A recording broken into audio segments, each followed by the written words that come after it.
wante moom moo yore ministère bi après ñu ne ma non mu ngi nañ ko may chance mu ngi gérer du mbirum gestion du mbirum administration ak management mbirum xam-xam la ci domaine bi benn à noter beneen bi sunu kilifa bi Diouf Sarr sonn na mu ngi def lu mu mën te wax dëgg yàlla mu ngi def lu mu mën wante ku nekk ak sa domaine est-ce que aujourd'hui on doit parler des problèmes de la presse sénégalaise sans mettre en valeur ñi nga xamante ni ñooy les principaux concernés les principaux acteurs non un ministère c'est une gestion managériale d'accord mais fii la situation est tout autre loolu dañ koy relever bi si topp mooy Sénégal gis nañu Macron li mu def fële ca France jël en charge le volet social mooy les factures fii Sénégal nguuru Sénégal laata mbir mi di am moom dafa jànkonte ak ay jafe-jafe yu tar sur le plan social ku ne di kaas tey ñi doon kaas ñëpp bu ñu demee ba Sénégal àdduna di dox ba yanaa maar aar ñoo lànk ak ñëpp àndandoo tey àndandoo ak Diouf Sarr boobu di sunu ministre bu baax bi maanaam lan lañ la mën a defal kon xam nga yàlla mu ngi ñëw. synergie on appelle à la synergie foofu la ñuy woowee sunu yaay ji na ñëpp ñëw toutes les forces ñëpp borom xam-xam yi kaay leen après on nous dira peut-être ñu ngi waxtaan ak ñoom ci suuf qui sait wante ñun yaa Seyda Chérif bañaa toog fii baña toogee ak bañ fi jógee épp dayaa wax ak kilifa yi. dégguma. baña toogee fii. non dégguma wolof boobu daal maanaam. quand on est assis ici. oui biñ fi toogee. et quand on se retrouve ailleurs. mais on échange beaucoup et énormément à temps plein à temps réel avec les autorités de ce pays moo xam ci bii boor wala bee moo xam ci fee ak fële léeg-léeg nag du ñu wax ak prétention. dafa mel ni mami ko li mu fi wax dem bi nga ñëw de sa ñaari tere dama mën ci bii boor mën ci bee boor. léeg-léeg nag bayaa wax du waxantu dafa am fan kaa teg danoo ne. kilifa yi nañu waxtaan ak borom xam-xam yépp nañu si boole ñëpp bu ñu beddi du mbirum maa mën mbirum maa xam la. foofu la yaawoo suñu kilifa yi mooy que tey nguuru Sénégal lii suñu président bi def ak a baax li mu def nii wone c'est l'exemple te foofu rek la ñuy xaar suñu kilifa yi l'exemple. mais nag côté boobu Pape Assane man je vais te clasher un peu hein, histoire d'allumer un peu de réveiller un peu le plateau fii le président bañu na nuyoo nga ne non dañ ko waroon a wan mu raxas loxoom nangam tey président raxas na loxoom est-ce que doo féliciter nga ne président je m'incline bravo. tu es feline. ouais ok. le féminin de Félin. oui tu es intelligente machallah. doo ci génn noonu de. c'est une question pertinente. ana question fii Paasan est-ce que doo arrêté. contribution. Nana. Paasan nag ko yow daal xam nga nga waroon de bala ko Pa Asma waxee nee rek wax nga dëgg. waaw yow sama rakk bu baax nga. xam naa lu wax ak déglu aw sama rakk ba baax nga. ka nga xamante ni ma ngay jàkkaarloo ak man u laaj ma. man dama neex laa kaa tonto. bu ko wiiri nee ko rek Asma parce que ñun ñëpp da nga fi taxaw classe président ñun ñëpp ñu ne. ba ñun ñëpp ñu bañ Yacine. waaw ma ne est-ce que mën naa wax. waaw ma ne est-ce que mën naa wax benn affaire. waxal ci continuité. le président de la République du Sénégal li mu def nii exemple la. ci yaa Seyda Hasma. loolu lañ doon wax depuis le début. ne président fa muy yëkkatee loxoom naan nuyoo ma ñun dañoo bëgg mu war ñu lii. loolu tax man la tu es feline. tu m'as permis de préciser ça parce que bëgguma ci woon àgg naa ci nag le président nous a montré lii loolu la ñu bëggoon mu jëkkee ko.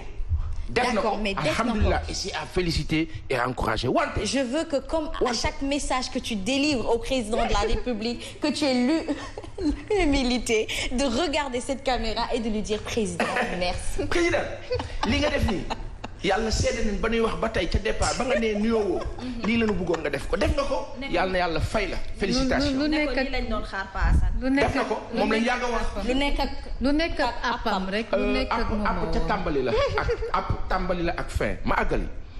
damay wax benn affaire bu simple mooy. kon mën nañ la dellu sa carte APR ba. bi nga demoon bay waajal. defe naa ñii seetaan dégg nañ ma. ñii seetaan dégg nañ ma carte bi da koo xotti woon. bàyyi leen Pa Assane nag. déglu ma ma ne ñii seetaan dégg nañ ma. xam nañ fi ñaa waxee. ma xamal la benn affaire fi Sénégal toll. ñu ngi wax ne dañu am jafe-jafe social on va dire socio-économique léegi tey nguuru Sénégal nan lay def ak sénégalais yi nga xamante ni je donne l'exemple de ci wàllu impact xasma sunu yaay yi doon jaay ci école yi di am téeméer di am 1000 francs di dem di yóbbu seen kër école yi tëj na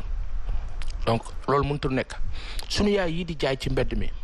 ñu Sénégal nag culturellement socioculturellement nit ñaa ngi continuer di consommer ñu nag suñu morom di consommer ci mbedd mi wante plus ñuy dem mbir mi xaw a doy waar waaye fi ma bëggoon taxaw sànq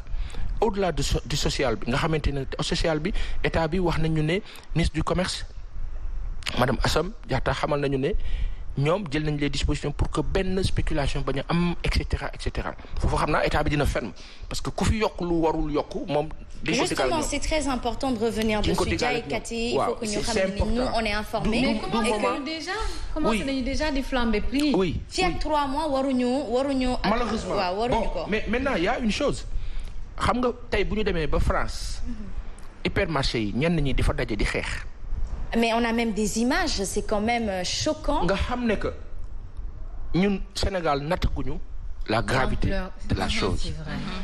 parce que nit ñu koy xam nga peut-être nit ñu koy joxe la nit ñu koy recevoir la xam nga chaque soir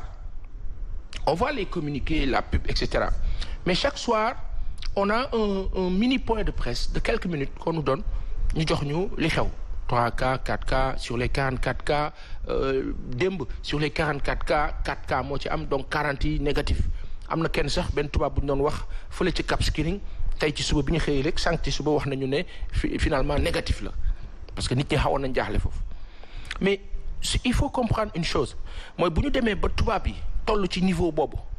ñun ñu toll ci niveau wu tàmbali ci mbir mi ñoom seen bos mu ngi compliqué la France est à près de 150 morts ñun ñu ngi ci fi nga xamante ni dañuy tàmbali di commencer di tiitaguñu ba tey de ñu ngi commencer di tiit. c'est pourquoi tiitaguñu. waaw selon moi il y a pas encore de mort d'homme. oui exactly yàlla bu mu am.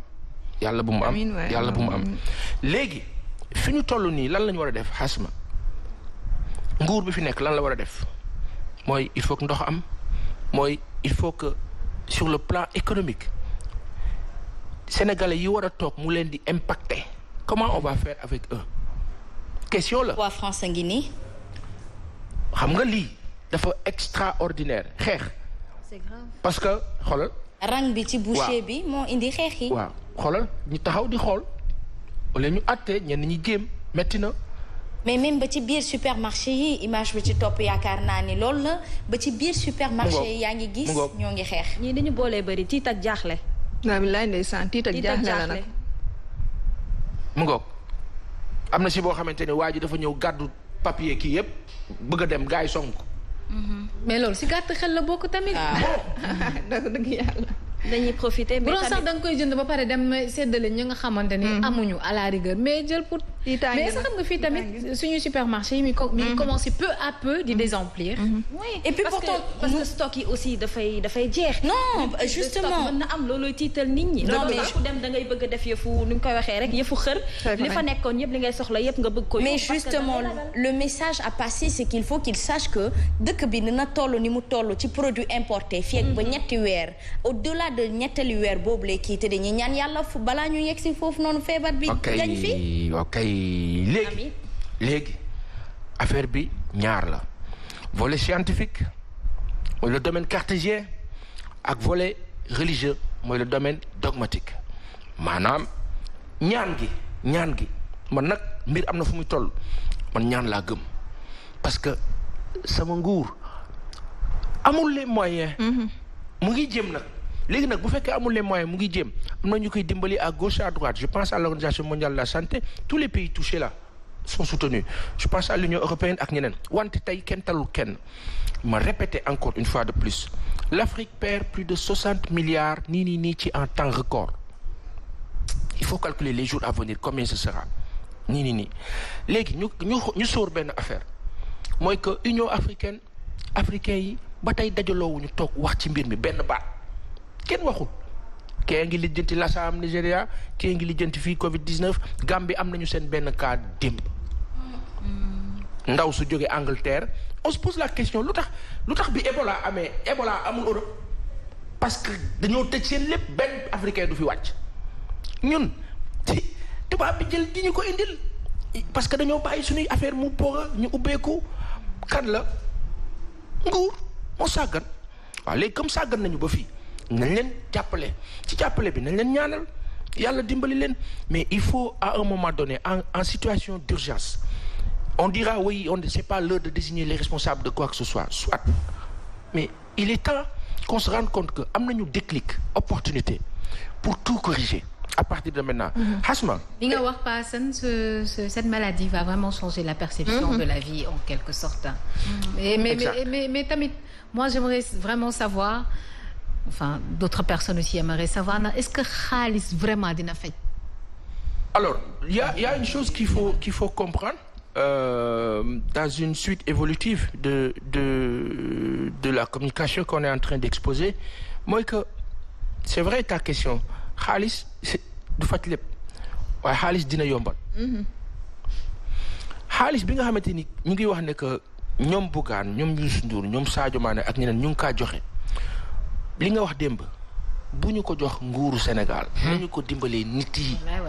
loolooy tëgg bi nguur bi bu ko joxee xaalis yor na xaalis. xaalis bi nga ko jox lu mu koy jëriñ. c'est des miettes comparé ak moom li mu yore. li ñu war a wax te Sénégal faw ñuy waxante dëgg. nguur bi mënut a def lépp nguur bi sonn na oui waaye loolu la ko yàlla natoo sénégalais bi nga xamante ni moom yàlla natoo na ko amul ndox. ah oui de Maris de 13h à minuit 1h du matin. Oui. C'est quand même. Maris 13h 1h du matin. léegi kooku diggante ba ñaata virus ñoo ne ci loxo. wala ñaata bactérie. il faut se poser la question donc tey. nguuru Sénégal mooy responsable situation parce que nguuru Sénégal moo sàggan ba ay nit dugal ko fi donc nguuru Sénégal moo war a am la haute responsabilité pour être d'abord transparent. Pourquoi on parle de notre maman Eva Marie Coll Seck? Parce que sa première logique au départ c'était la transparence. xam nga kuy liggéey teg ci méthode daal di ne départ les gars soyons transparents. Aujourd'hui bu ñu demee ba 27e cas nguur bi teg changer doxalin.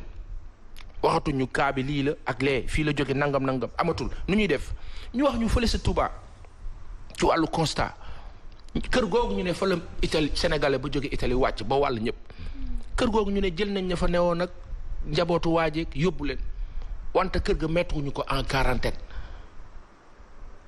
ña fay dugg ña fay génn question la. lu tax loolu ci wàllu gestion waxuñ état bi waxuñu ne noonu la doxalee au nom de quoi. Ce sont des failles foofu la ñuy wax ne mbir mi du mbirum gestion managériale ak auteur ak diplôme mbirum xam-xam la ki ko xam nag dañ ko see war a boole et c'est important. voilà. ñoo di la jaajëfal en tout cas Papa Assane Seck amati na solo ah. dommage maa ngi def sama loxo sama bët nañ ma baal. l'exemple doit commencer par nous-mêmes voilà bokkul ci exemple Seydou Bamba Diop daf ma ko signalé démb et c'est pertinent nit matul. donc yàlla ku mu nattoo feebar bi ci sa kaw dana la dal. nañ ñaan yàlla ni sunu imam Cheikh Tidiane Cissé Aliou bu fële ca Medina Baye ni mu ko defee ci génne sarax ci ñaan alxuraan lépp lay faj nañ ñaan. Aïcha ma di la jaajëfal bu baax a baax ci noonu la ñuy jógee rek ci ki nga xamante ni mooy Papa Assane Seck ñu daal di jublu li nga xamante ni mooy rubrique société on retrouve tout de suite Nana Aïdara.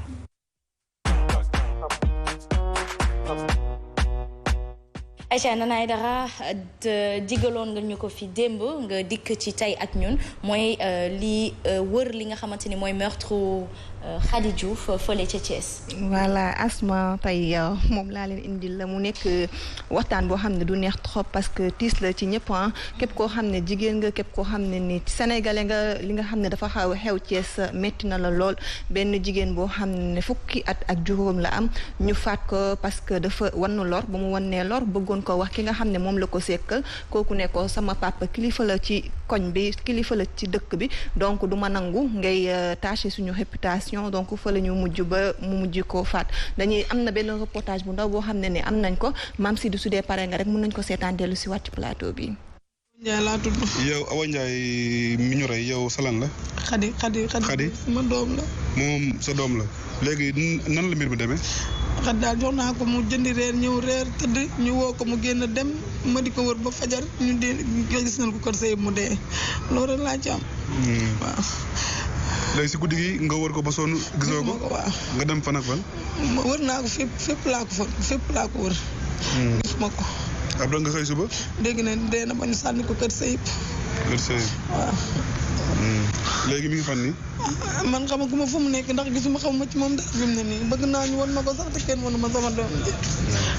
Khady Diop yow lan nga bokk ak ki ñu rey.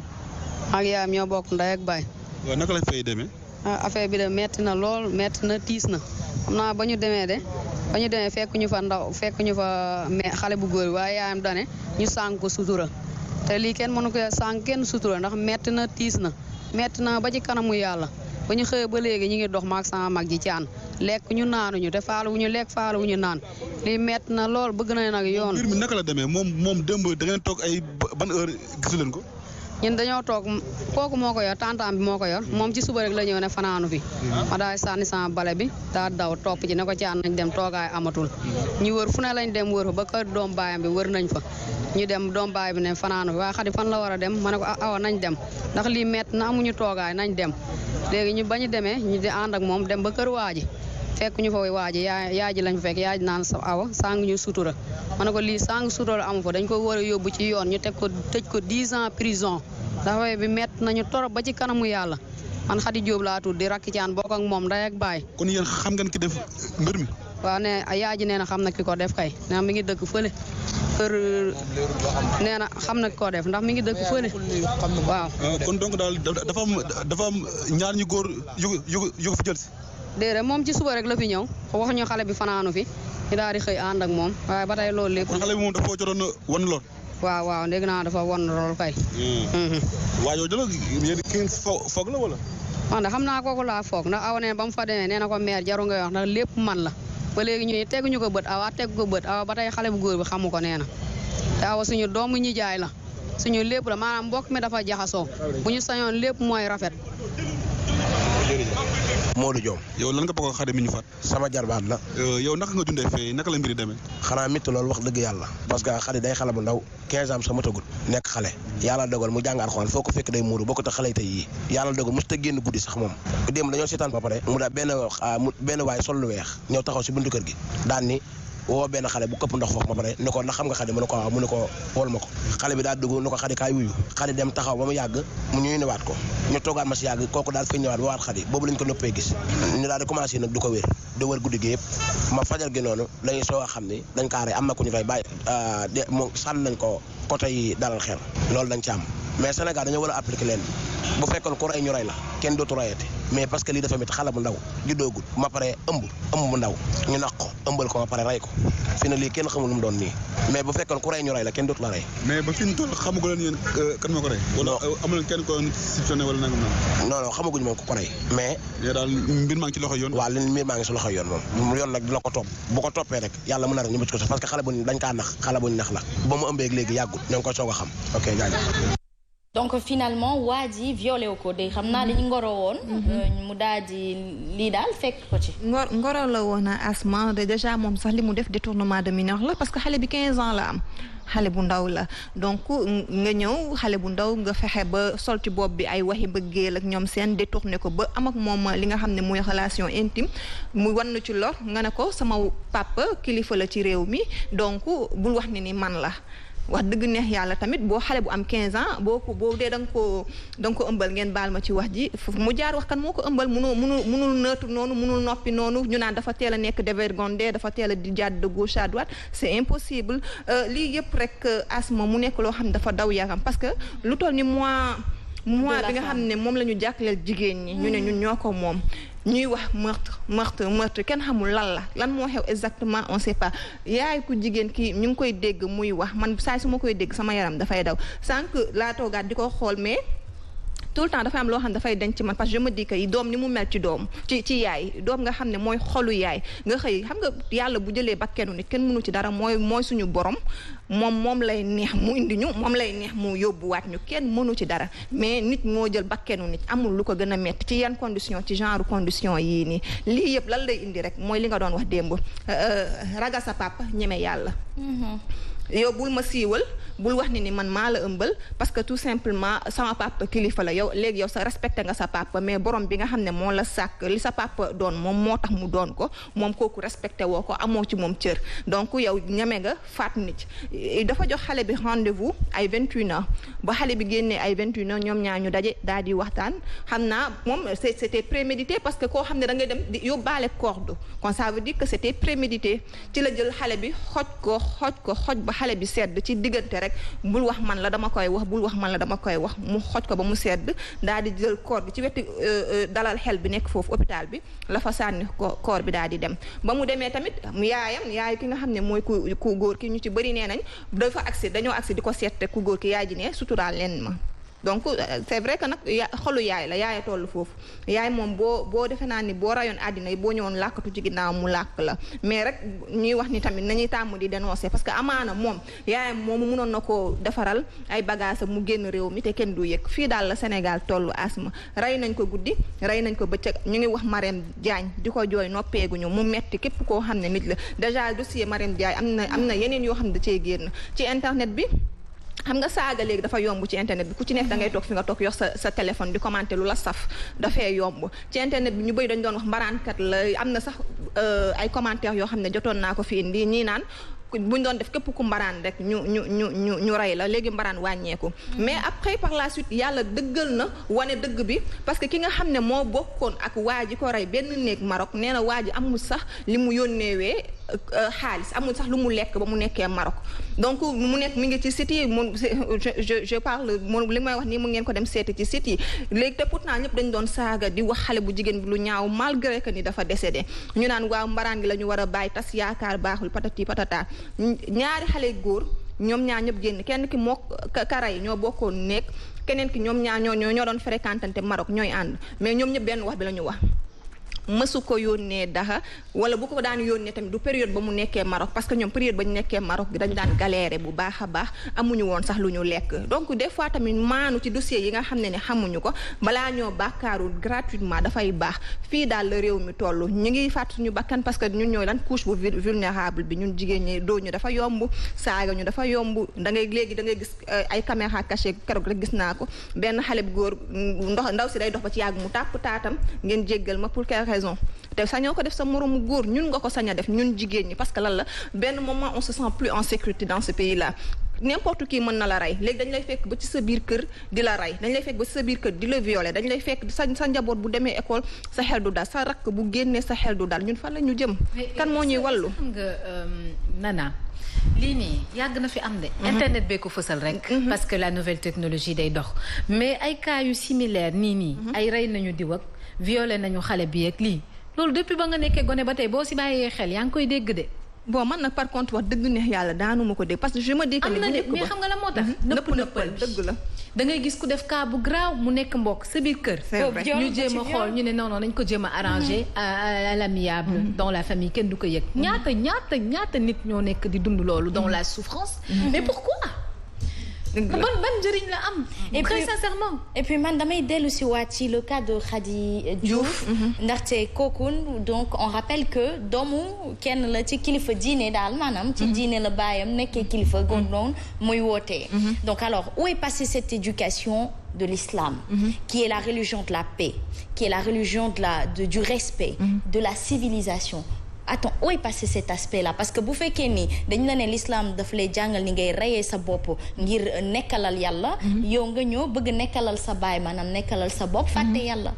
ani boobu l'islam est-ce que aussi il n'y a pas une mission un peu qui a failli un peu waaw doy na wax de parce que ñu ci bëri loolu la ñuy wax nee nañ est-ce que léegi ñu ngi topp diine ni mu waxee man je pense que bu ñu doon topp diine à la lettre li ci ñun ñii lu ñu sol duñ ko sol lu ñu teg suñu bopp duñ ko teg instant bii nii yaa ma neex moo fi nekk dëkk bi lu waaye neex def man damay toog ba ci yàgg ma ne est-ce que lu ñuy wax naan ndëpp daf cee wax a dañoo war a def ndëpp national est-ce que jotul parce que dëkk bi ci boppam ñëpp a feebar nit day dox wallaahi nit day dox mais du ànd sa ak xelam dëgg la c'est les aléas de la vie ay problème mënta ñàkk mais aussi li paasan di wax dafa am solo xiif am na ñoo xam ne ni bu ñu xiifee da leen di jaral lu ne moo waral agression bi bëri moo waral insécurité am moo waral ngay dajji buntu kër jàmbur dugg moo waral leneen ak leneen ak leneen mais pour kaawu Khady Diouf man leneen du leneen lu ma ko jàppee lu dul tayeef mënu ma ko jàppee leneen lu dul tayeef la ndax comme li nga wax nii daf koo prémédité bu baax a baax mais comme li Asma wax nit parfois dina jur waaye du jur doomam ndax kooku noonu comme ci li nga wax nii bu fekkoon ci famille bu baax la bokk famille boo xamante ne bu am diine la am na loo xamante ne waroon na ko jomba def yow déjà def nga benn bàkkaar pareegu ñu nga bëgg cee teg beneen boo xamante ne mooy yow rey nga sa bopp déjà te deewagoo ndax xam naa ne boo xalaatee ne prison la fay xaar am na loo xamante ne waroo ko def mais man parfois je me demande est-ce que nit ñi dinañ xalaat man bu ma defee lii moo ma ci nar a fekk wala ñoom seen bakkan kese voilà wala ñoom seen nafsu fii la baaxee jamono ji wala ñoom seen vie daal dañ koo bëggul man c'est ça que je me demande ba pare comme li nga wax la pauvreté c'est la mère de toutes les vices problème boo gis pauvreté bokk na ci li nga xamante ne moom moo koy indi mais man excuse-moi ma chérie mais tey jii nii suñuy maam ñun li ñu am nii ci aisance technologique financière économique ñoom amuñu ko woon mais xam nga boobu dëkk àdduna bi dafa yomboon mais léegi vie bi dafa cher c'est vrai dënd bi dafa metti pour nga yor sa njaboot wala nga gérer ñi nga xamante ne ñooy sa entourage c'est un problème yow mi nga xamante ne yaay am salaire sa soo moytu yow sa salaire du la doy yow en personne est-ce que kon du bëgg-bëgg la ñu war a wàññi parce que suñu maam yi la base reste la même non xam nga pour comparer suñu maam ak suñu génération li tax muy metti parce que jamonoy maam bay dundee la woon mbiri chérewul comme ni mu chéré ni location parce que suñu maam ñëpp amoon ay kër ñun jamono ji presque genn wàllu population yëpp dañuy louer xam nga peut-être foofu noonu moo tax pour comparer dëkk démb ak tey dafay xaw a metti ci contexte boobu noonu mais pour en revenir ci xale bu góor bi nga xam ne moo rey wala rey gi nga xam ne actuellement ñun moom la ñuy subir ñun jigéen ñi man responsabilité mënuma ko sax dem waxati ni état la mënatuma ko c'est impossible parce que mënuñu tamit lu ñëw rek ñu jiiñ ko des fois je me dis que ñun ñoo feebar ba pare di dox parce que am na yoo xam ne nit mënu koo expliquer doom ji nga xam ne moom ngay jël di ko rejeter amaana suba mun na nekk président mun na nekk député des seet doom yi nga xam ne les enfants non désirés da leen seet en général ñoom ñooy tekki ñu ñëw nga dawaat encore ci seen ginnaaw gis nañ fi ay exemple yu baree bari mais pourquoi à chaque fois rek mu war a nekk benn jigéen bu ñu rey ndax yenn détails yi à l'heure actuelle certainement am na kenn ku ñuy violé. looloo gën a léegi à l'heure actuelle je te dis démb rek Pikine une petite fille a été violée une petite fille de 7 ans très chère. 7 ans sauvagement violée. ñun fu ñu jëm. mais attends bopp yi asma bopp yi est-ce que feebar est-ce que kon psychologue yi man j'avais proposé une solution boo xamante ni gouvernement rek moo ci mën dara wax fa dëgg yàlla bii pas c'est que dans les établissements ñuy wàcce des sociologues et des psychologues yuy wàcce waxtaan ak nit ñi dellu si leen wala bokk vendredi ba vendredi quand je parle de hier je parle de ça da ngay gis ni ci dëkk yi démb mag yi muy magu chef de quartier bi chef de village bi imaamu koñ bi ñoom ñëpp dañuy dajaloo par vendredi ñuy waxtaan est-ce que waxtaan boobu est-ce que matul nag ñu dellu si loolu nguur gi dugal ko ci programme rappeler les valeurs et les sens de la culture li nga Yacine bu ñu woowoon psychologue mu wéetoog benn xale kon nga xam ne école yi ñu ciy violé ak a bari xale yi dañoo ñemewul wax rek xale yi ñuy sàkku ñi ñuy dénkaane di leen def yu bon ak ñoo bari ñu ngi ampagaay ci école yi di xëy di dem di jàngi nga leen di xool ñu def genre que ça va alors que ça ne va pas bu li nga wax ni ak am importance bu ñu ko defoon tey ay cas yu bëri dina yeew mais en tout cas fii la réew mi toll. man l'importance de ton émission qui va bientôt démarrer. waaw sens interdit waaw incha allah dinañ ci gën a dugg dinañ ci gën a xoos gën a yaatal dossier yii nii yëpp ay Khady Diouf ak ay Marème Diagne ñoom ñëpp seen dossier incha allah dinañ ko fa indi gën a yaatal xool reconstituer aussi meurtre bi ni mu demee woon ak ñoom seen paasam. man dama doon xaar nga jeexal sa rubrique. waaw pare naa ni mu moo tax ma toog déglu. bàyyi la ba nga pare. mais Bassane benn bu ndaw laa la bëgg laaj yow nga leeralal ma ko dëkk boo xamante ne. prostitution duñ daf fi am. pourquoi viol yi war a mën a bëree nii tamit. doy na waar de dañ ko légaliser wax nga dëgg. waaw prostitution dañ ko légaliser waaye man daal pourquoi. waaw Chérif de wax na fi sànq. wax na laaj na tontu na Chérif wax na laaj na tontu na. waaw du lu xew rek ñu ne état wante li paasan di wax dëgg la pauvreté ñàkk lu waral ñàkk lu tax ñàkk am kan mooy diriger kan mooy orchestrer la responsabilité de l'État. pour dire une chose très simple mooy constat yi ñu fi def yëpp xale yi ñuy violer rey bi. crime kan mooy gérer crime ku koy organiser ku koy lijjanti kuy jàpp kuy tëj nguur lan moo tax nguur di jàpp di tëj parce que moom la yàlla jox légitimité lan moo tax mu am légitimité yàlla fan la ko jaarale yàlla dafa ne voté leen ki ngeen yaakaar ne moo mën a doxal seen i mbir mu gérer seen société. waaw kay waaw léegi ki nga xamante ni moom la ñu dénk société bi pour l'administration générale la gestion de la cité kooku nan la war a taxawee foofu la question bi nekk bu ñu toogee ñu toog am ñu lekk am ñu naan ñu ne ñu am na benn groupe de personnes ñoom ñooy diriger dëkk bi wante ñooñu lu leen neex def ku leen neex jàpp ku leen neex tëj nu leen neex defee ko est-ce que dëkk boobu dafa tegu ci yoon c'est la question après ñu ne ñu ñooñu kat ñu ngi def lu ñu mën d'accord wante am na lu manqué ñu ne ndox lu tax ndox manqué ñu ne waaw am na ñu ko joxoon wante ñooñu ko joxoon mënuñu ko jox nañ ko ñeneen ñu ko jox ñan la et cetera pour juste dire que le Sénégal vit la situation bi nga xamante ni dafay am ay concurrents yu bëri benn nguur bi diriger population bi concurrent population bi la direct beneen bi liy jóge ci biti jaar ci internet jaar ci télévision yi jaar ci série télévisée yi série télévisée yi jóge ci biti série télévisée yi nekk fii lépp tegu ci sexe xaalis sang pour juste dire loolu yëpp boo ko boolee en parlant de psychologie dafay sukkandiku ci sociologie waaw léegi lan mooy pexe ginnaaw xam nañ suñu jafe-jafe luy pexe am na ku ko fi wax Asma defe naa muy le fondamental wala les fondamentaux muy valeur léegi la question Asma li Asma wax mooy solution valeur léegi valeur yan ak nan la ñuy delloo ci valeur foofu la jafe-jafe bi nekk valeur yi est-ce que mën nañ fa dellu nan lañ fay delloo bien sûr lenn nay tax ñu dellu ci valeur ci sunu gis-gis bu gàtt ak sunu matadi biir bu fees gis nga dëkk man je pense plutôt que c'est faratal aussi ñi nga xamante ni les bonnes foi les bonnes volontés yi nga xamante ni ku ci mel ni professeur Ibra bi fi ñëwoon Ibra Ndiaye je pense bien kooku ku ci mel ni kooku boo dégloo li mu doon ñaxtu lan la mooy ñàkk faale boobu noonu nga xamante ne mi ngi indi solution ñu bañ ko déglu côté boobu boo fa waxee état ma d'accord mais pour ne pas politiser un peu la rubrique de Nana parce que elle parle à la société sénégalaise et le problème benn mën a am nag dagan maa laaj dagan mee même non mais parce que boo demee dellu dugg politique dañuy génn tuuti gam déet dagan maa laaj man ak sama dégg li ma wax man ak sama matadi Aïcha ñàkk a mata tax xëy na may politiser wu ma de dama ne cité kër la dañ koy organiser léegi bala ngay organiser xëcc leen ma fii tracé leen fii boo ñëwee ci dëkk wala ci kër fekk nit ñi mar naan nga ñëw naan leen xëcc leen kii defal leen fii ba mu set ba pare ngeen kii du set da nga ñu jox ñu naan ba pare bu ñu naanee respirer pour mën a nekk nit c'est physique c'est scientifique nit bu taxawul du def waaw léegi nag ki nga xamante ni moom dafa tàggoog sagoom mooy kan mooy ki nga xamante ni dafa ñàkk yaar valeur lu tax amul valeur parce que la waroon duggul lu tax duggul parce que xëy na njàng ma bënnul lu tax njàng ma bënnul xëy na wante ci contexte bi ñu toll bu ñu jéggee diagnostic ak lépp asma nga wax solution muy valeur léegi question mooy nan la ñuy delloo ci valeur yi man ci sama matadi dama jàpp ni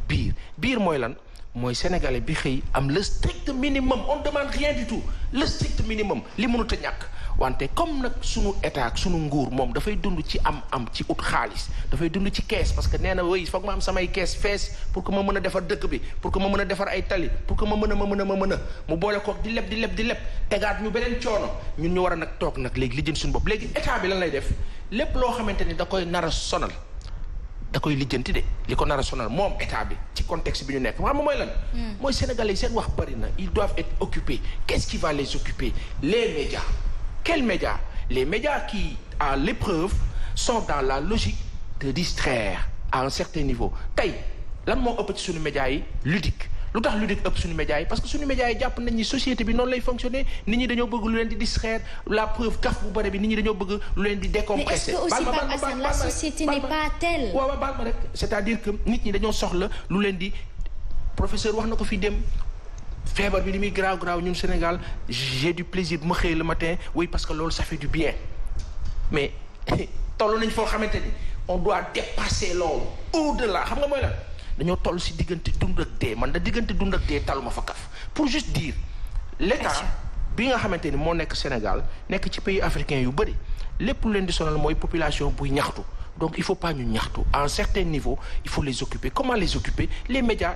comment bu dee kaawu Sénégal médias yi amatuñu choix parce que médias yi dañoo soxla annonceur seen économie bu weer bi deewee bu publicité duggul du ñu fayeeku donc média bi lan lay def li koy indil publicité lan moo koy indil publicité nit ñi ludique la ñu bëgg lu tax nit ñi bëgg ludique parce que dañu stressé à outrance lan moo tax ñu stressé danoo ñàkk voilà. mais pour voir si kaddu rek pas ni mu wax si je suis entièrement d'accord avec lui mais contexte yi bokkul je pense que ay affaire u viol ak ñoom seen loolu du benn kii de état de loolu si nit ki la. les gens sont devenus de plus en plus vicieux. non parce qu'on leur a montré quelque chose. il y a 50 ans ci ginnaaw. mais viol yàgg na fi alors qu'il y a 50 ans en arrière il n'y avait pas. baal leen ma kii sànq dafa wax ne am na yu yàgg am yoo xamante ni xëy na médias yi tax moo tax ñu yëg ko am na yu yàgg am waaye agul woon ci proportion yi agul woon ci niveau yi. mel siwuloon ci kem ni mu siwee jamono ji avec précision. ni ñu koy dundee agul woon ci proportion yi dafa am loo xamante ni Sénégal daf fi xew diggante 2000 ak 2020 diggante 90 ak 2000 dafa am lu xew diggante 90 ak 2000. ak diggante 2000 ak 2020 dafa am lu xew y a eu une libéralisation de tout ce qu'on appelle médias privés on nous dira oui li xew nii daan na xew mais daaw ñu ko fësal déedéet xewewul woon nii melul woon nii dafa am dépravation à outrance bu Sénégal toll boo xamante ni nit ñi dañoo gëmatul valeur li ngay wax noonu gëmatuñ ko xam nga lu mu gëm suñu ay yëg-yëg suñu ay pulsion suñu vice lan moo indi vice parce que am na loo xamante ni xamoo ko woon léegi xam nga ko am na lu la koy wan télé am na lu la koy waxloo rajo la preuve certaines émissions boo koy déglu c'est presque de la pornographie audio da nga koy dégg ci wax ci kàddu léegi les animateurs tenir des propos yoo xamante ni da ngay xam ne lii nangam la ci wàllu wax kàddu ak dégg am na terme yoo xam ne boo ko utiliser yaa ngi pousse nit ñi fenn fi loolu mooy réalité bi après les gens qui avaient pas certaines tendances sont curieux vont être intéressés ñëpp yamuñu donc masse dañu kaa éduquer nan nga éduquer masse nag moo xale yam bala nga kaa éduquer da nga kaa jox mu lekk ba pare. ayca ñu di la jaajëfal Papa Assane Seck. man fi may rejoindre Passane rek mooy côté média bi gis nga série yi léegi wax ma sax série yi nga xam ne dañ koo indi mais yi nga xam ne ñun actuellement ñun ñoo ko nekk di ko réaliser ak ñoom seen liñ ci dégg rey dafa commencé bëri liñ ci am na benn série boo xam ne keroog rek maak biggi ñu ngi ciy waxtaan mu naa ma biir série bi 17 ëmbal moo ci am 17 maanaam dañ ko ëmbal kii xamul baayam ba mu mat 17 donc loolu aussi am na bu dee yow da nga xaw a nooy bopp dalay influence ci yu bëri yi bu dee da nga gis ci série bi diw moo rey diw ma protéger ko kii rey kii loolu tamit nit ki nga xam ne dafa nooy bopp jàngam lu indi loolu lu ko indi selon toi parce que simplement ñiy def série yi dañoo soxla dund ñi def série dañoo soxla dund dañuy soxla exister mais am na ñoo xamante ni amuñu woon liggéey série yi tax na tey ñu am liggéey dara du leen ko yàqal d'accord mais ils le servent qui le consomme qui le consomme d'accord l'État l'autorise la diffusion bien sûr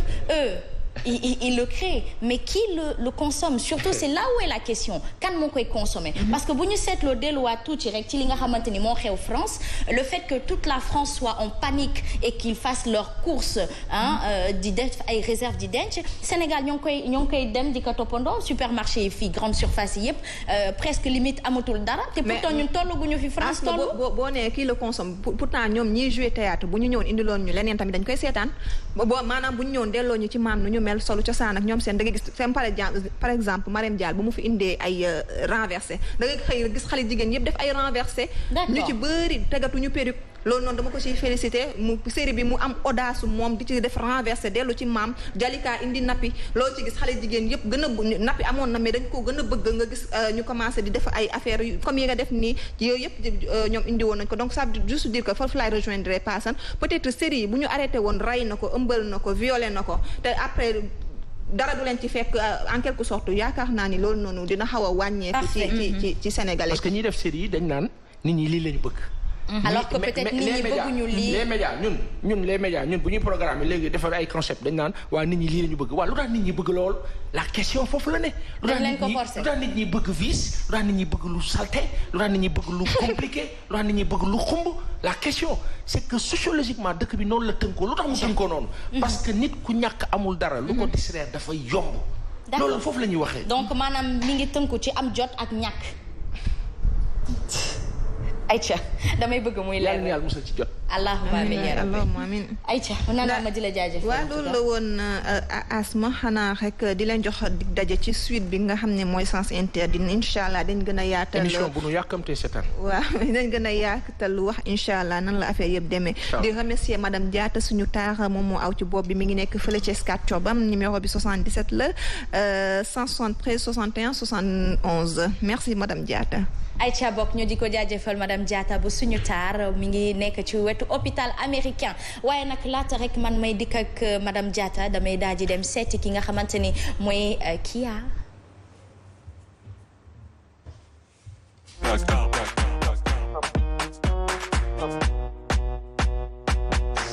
Alors Kia, dans cette société en panique, en crise de valeurs, de mœurs, qu'est-ce qu'il faudrait pour être heureux et le rester?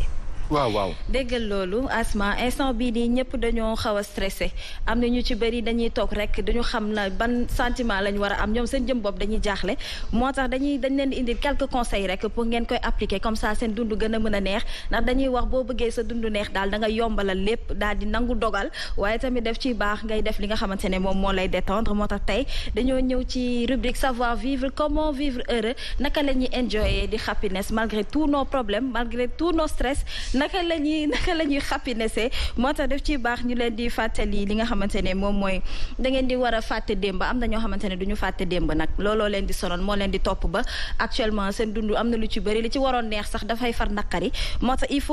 faut oublier le passé pour vivre le présent daf ci am solo am na ñoo xam ne seen passé dafa xaw a obscur mais dafay c'est vrai que mënuñoo fàtte lépp mais am na yenn jafe-jafe wala am na yenn jaar-jaar yoo xam ne bu fekkee jot nga koo am il est préférable nga xaw a fàtte tuuti pour que nga gën a dund bu fekkee da nga defoon loo xamante ne baaxul nga daal di jéggalu rek tuub jéggalu daal di wéyal sa dund rek mu daal di neex waaye tamit di croire en soi daf ciy am solo na am na ñoo xamante ne dañuy fàtte seen bopp torop loolu prof développement personnel saa bu ñëwee daf leen ci indil ay leeral lu bëree bëri ndaxte daf ciy baax ngay valoriser sa bopp di xool li nga xamante ne moom moo gën ci yow nga koy exploiter pour sa dund di gën a mën a épanouir waaye tamit apprécier sa situation donnée quelle que soit sa situation ndax am na ñoo xamante ne seen situation dafay metti maanaam ñu am wala ñu ñàkk wala ñu nekk ci yenn jafe-jafe yi def ciy baax nag ngeen di wàccee seen température di xam ne que ne àdduna bi lépp dafay jeex lépp jaar-jaar la ci situation boo mun ci nekk mën nga koo nangu na dañuy wax jaam dafay nangu dogal jaam bu nangoo dogal rek du sonn dafay tax àddunaam dafay gën a neex donc yooyu bokk na ci ay conseils waaye tamit di baalante bu fekkente ne da nga bëgg sa dund di neex dee leen baalante am na ñu bëri ñoo xam ne dañuy jàpp mer wala lu tuuti rek ñu daal di gis seen bopp wala ñi nga xamante ne dañuy am sentiment négatif tout le temps loo leen wax rek dañuy gis seen bopp yooyu baaxul boo koy def day tax foo toll da ngay mer te mer bu bëri nag baaxul da lay indi feebar moo tax dee leen ci goitre bokk na ci surtout jigéen yi même ki denc te nu mu leen sonalee ci goitre ak anxiété bëri na ci jigéen ñi bëri na ci góor ñi tamit ndaxte dañuy wax parfois góor ñi ñoom dañuy nerveux moo tax ñuy bëri ay AVC ak arrêt cardiaque yooyu subhanallah waaw pasan del retaan rek ñun waaw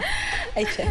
góor ñi ñu ci bëri ñoom i tamit foo leen fekk ñu ngi fas kanam nga foog ne dañoo ñaawuñu problème yee bëri wala dépense bi ñuy joxe moom la ñu xamul fan lañ koy lijjantee looloo tax ñu am stress jigéen ñi goitre baaxul kon nag dee leen bàyyi xel bu baax a baax ci liñ leen di wax ndaxte di toog di jàpp met dara jaru ko dee leen féexal seen xol rek di enjoy di happy waaye tam di exploiter li nga xamante ne moom la yàlla may ndax am na kenn ku ci nekk am nga benn talent boo xam ne mu ngi ci yow waaye nekkul ci keneen man li Yacine man mën naa koo bañ a mën li Asma mën na bañ a nekk ci yéen waaye tamit li Nana di def mën ngeen koo bañ a mën a def looloo tax ngeen war a kenn ku ci nekk di xool li nga xam ne yàlla may na la ko te may ko keneen bu fekkee da ngay toog di peinture sax mu lay distraire dee koy faral di def se faire plaisir dafay am solo ci dund bi jamono ji ñu toll nii loolu dafay tax suñu stress di wàññeeku ndax yi bëri yii yëpp ñuy dégg ñàkk xol bu neex moom moo koy waral moo tax suñu xol yi daal nañ koy raxas ba mu set bu ñu bëggee di tranquille fu ñu mën ci nekk liggéeyukaay beeg fu ñu mën ci nekk duñu sonn ba pare kër gu ñu dem aussi mën faa yàgg ndax dem ci kër di fa indi benn atmosphère bu négatif moom yaakaar naa ne jéeg ya fa nekk duñ la bëgg def ci am solo waaye tamit di dimbali ñeneen ñi c'est très important bu fekkente ne mën nga ko di indi sa soutien ak ki nga xamante ne moom mooy def sa proche la nekk ci situation ngay waxtaan ak moom ngeen di waxtaan di kaf di foo di ree daf ci am solo bokk na ci conseil yi nga xam ne dafay tax sa dund di neex waaye apporter un regard positif envers les autres arrêter les préjugés nañu bàyyi diw boo ko xamul rek naan diw ba daf ma nduru ko soof kii de moom daf ma nduru ko compliqué alors que xamoo ko loolu nañ si bàyyi xel parce que erreur yu bëri na ko mën nag voilà erreur gis yu bëri nit ka nga xamante ni moom xamu comme ni nga waxee de xamu la mais mënut a def ak yow daal parce que tout simplement kii woo leen duggante xamante wu arrangé mais xam nga léegi lan la ñuy wax sax yaas dañuy wax ne kii moom neexuma nga ne ko li tax mu ne après dinaa xool motif bi mais neexuma xamul neexoo dañuy xëy rek yow ñu xoola ni roqaye mii de neexuma nga mais lu mu la def li tax neexu la nga ne après dinaa xool motif bi Sénégal la bu rëy ngi noonu juge nit te xamul am jot a tax. des fois da ngay gis ko amul jot sax du am jot nag. du ñàkk jot sax parce que ci bureau yi sa day am bureau yi nii paasan sa day am mu nga xool nit sa bureau nii rek du la neex te yow dul defu la dara. waxu la amaana sa jugement bi nga am ci moom fekk kooku la gën. mais en général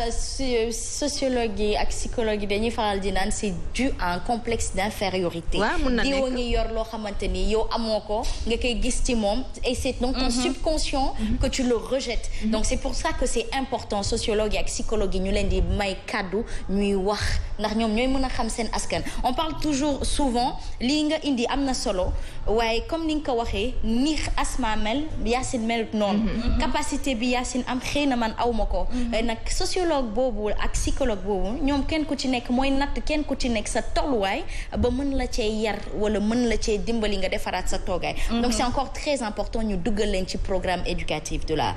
la nation sénégalaise c'est très important aka am solo am na solo dina am na ñoo xamante ne dañ lay xool rek jël seen kanam gi yóbbu ko ndar mais nag souvent dañuy wax kanam kasolo ko ko tëjal mu xam ko mais nag nit ñi yamuñu comme suñu forme visage yi ni mu utee suñu caractère yi noonu la utee man ku ma xool daf maa dal ci sama benn waa classe après dañoo miinantewul woon après mu xool ma ba ci yàgg ba ñu xamante mu ne ma yow dama foogoon ko pànk nga dama foogoon da nga métti man ñemewu ma la woon sax wax ak yow parce que tout le temps dama doon noppi toog sama coin donc moo tax ma ne kenn ku ci nekk sa visage am na ñoo xamante ne seen kanam boo xoolee da nga naan ñi dañu mer te fekk meruñu peut-être dañoo ñaaw ba mel ne man looloo tax moo tax mais kay dogguma la bii maa ko moom dañ ma naan nanaa booy wax da ngay xuloo ma ne leen xuloo ma c'est ma nature fu lëggee bëri rek moo tax bu may wax nga yaakaar ne damay xuloo musuma xuloo ñi ma xam entouré ma ñi nga xam ne dañ may faral di fréquenter dañuy xam ne ni nanaa xuloowul mais fu lëggee bëri buy wax nii lay wax lu may wax yëpp xol laa koy jëlee moo tax def ciy baax préjugé daal nañ ko arrêté préjugé yi nañ ko bàyyi nañu bàyyi ba xam nit te léeg-léeg ñu distep nit ci préjugé distep la distep boo xamante ni daal tarkal la nit ñi daal non mooy il faut nga nooy bopp quand même man chaque jour yow sa rubrique man j'adore parce que yaa ngi jàngal nit ki nan lay nekkee amaat confiance ci boppam di nga nit dara warul a déstabiliser surtout ay yenn détails yii nii ak nu mu mënti demee rek lépp ça se passe ici nii donc nit ñi daal nañu xam ne ak nit ki njott gu mu am ci yow lu mu ñaaw yow li nga xam ne moom nga jàppee sa bopp ni yow da nga am valeur da nga am lu ngay bañ am loo xam da nga doo ko nangu yow téyal fi nga téye rek bul dem ci sens ñëpp dañoo dem sens bii rek damay dem sens boobu boo ko defee rek da ngay nekk ci erreur tout se passe dans la tête comme li Nana wax am na solo dañuy wax déggit beeg gisin bi comme ni ko paasan di waxee tout le temps daf ci am solo di reetaan nag da leen reetaan tout le temps bu ngeen sentiree ne war ngeen a ree da leen ree na am na ñoo xam dañoo xaw a rëy ba mu ëpp nag xaw leen wàccee seen bopp oyof leen ndax dañuy wax boo rëyee rek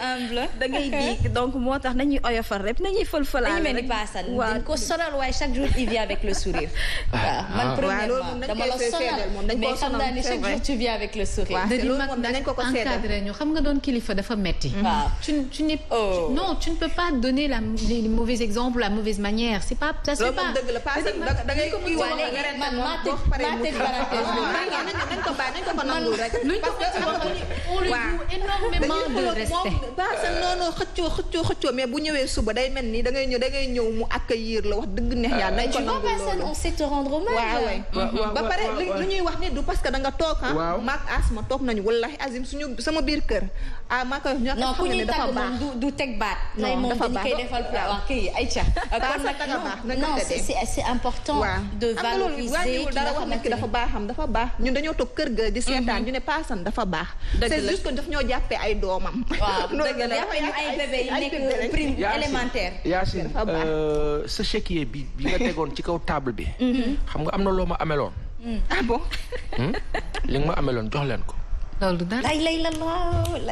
ma tee ma ko def chèque blanc rek. non li nga ma ameloon yow jox leen ko. bokk na ci happy. mi ngi noonu dépenser sans compter. mi ngi noonu boole woon naa ko ci et puis même se faire des compliments. dafay rataxal diggante dafay tax yéenante lu bon du am nañuy rafet xol raxas de vrais compliments pas ay compliments oui non mais ko wax te mu dëgg. non de vrais compliments là on reste de bonne foi que les gens quand ils apprécient quelqu'un c'est parce qu'ils le ressentent vraiment en tout cas Pa Assane man je t'apprécie. moo tax ma préciser ni bañ koy wax moom nekku fa. waaw dëgg la internet yi sax ñu ngi koy wax ñoom itamit kontaan nañ ci yow ak ñeneen ak ñeneen ñi nga xamante ne dañ lay bàyyi xel. waaye internet yi la. waaw waaye internet yi mi ngi noonu dépenser sans compter offrir son temps l'attention et l'affection envers les autres aussi daf ci baax ndaxte nit ki da ngay am jot envers ñi nga xamante ne ñoom ñoo la yëg ndaxte nit ki yëg la. te yitte voilà yitte daf cee am solo bu baax a baax bu fekkente ne da nga bëgg di happiness di enjoy loo munti am que mu nekk malheur ñaanuñu ko wala nga am bonheur ñëpp dañuy ñëw wuyu si la te loolu dafay bokk ci li nga xamante ne dafay tax